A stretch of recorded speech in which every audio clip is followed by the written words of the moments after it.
Скажите, лучше стало? Нет, еще тяжелее, тяжелее. Пенсионер Кузьма Машков передвигается с трудом. Из-за стоячей работы к пенсии у мужчины истончились коленные суставы настолько, что в РКБ ему собирались ставить металлические протезы. Но в июне 20-го промоутеры вручили пенсионеру листовку с адресом медцентра, где обещали добиться такого же эффекта, но только без операции. Мы, говорит, вас вылечим, это здоровыми людьми сделаем.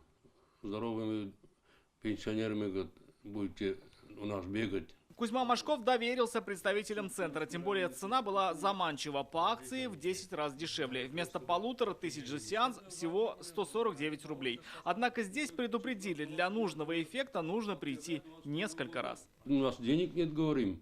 Нет, вы, говорит, не жалеете деньги. Здесь, говорит, очень дешево, очень дешево. Говорит, это вам, говорит, дорого не будет. Поверив и в это, пенсионер подписал договор на оказание услуг, в котором была указана сумма 109 тысяч рублей. Это объяснили временем лечения. Почти 2 года. Правда, процедуры закончились уже спустя месяц. 31 час ходил я. 31 час. 31 дней по часу. Там какие-то 2 процедуры проходил каждый день. 15-20 минут. Желаемого эффекта мужчина не получил. С его слов ему сообщили, почти 2 года будете находиться под наблюдением. Приходить на прием раз в 6 месяцев. Кузьма Машков решил расторгнуть договор. Тогда, по его словам, от представителей центра начались угрозы. Она говорит, если, говорит, расторгнется, говорит, договор, ты, говорит, никогда не расплатишься, этому, нарушишь договор банковский. Очень дорого станет, говорит, там как миллионы, говорит, будешь платить. Оказалось, договор кредитный. Мужчина обратился в суд. На заседании компания «Элиас» впервые раскрыла перечень услуг, которые в действительности оказала Кузьме Машкову. Общий массаж и расслабляющий массаж спины, рук и головы. Как это могло помочь с коленями, мужчина не понимает. Все это стоило больше 66 тысяч рублей. Остальные 55 тысяч Фемида потребовала вернуть пенсионеру. Но денег так никто и не отдал. Судебные приставы не нашли ответчика по его адресу. Судебный пристав-исполнитель взыскивает долг с должника, который указан в исполнительном документе. У взыскателя есть право снова обратиться к судебному приставу-исполнителю для повторного проведения исполнительских действий через полгода после окончания исполнительного производства. Сейчас уже под другой вывеской на этом месте работает другая компания и оказывает совсем другие услуги. И это, к слову, одна из главных причин, почему мужчина не может вернуть свои деньги.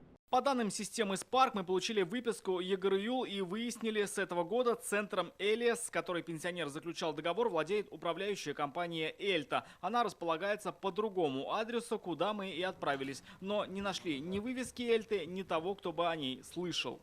К сожалению, данный случай не единичный. Как объясняют юристы, подобная практика распространена именно в отношении пенсионеров. Им навязывают услуги, вынуждая оформлять кредиты. Причем, говорят они, здесь налицо признаки мошенничества. Кроме того, нарушен закон о рекламе. Вот листовка, которая и привела нашего героя в медцентр. Здесь не указано ни название юрлица, ни ИНН. В сложившейся ситуации могу порекомендовать людям инициировать не только гражданский процесс в судебном порядке, но и уголовный.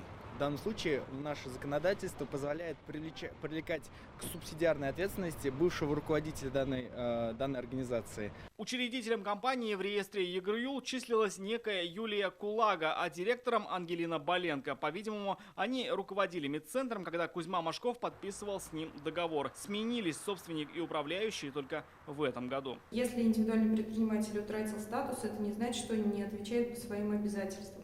Он отвечает как физическое лицо. Мы попытались связаться и с бывшим учредителем, и с экс-директором, но выйти на связь нам так и не удалось. Юристы, с которыми мы общались, готовы помочь Кузьме Машкову, вплоть до написания заявления в полицию.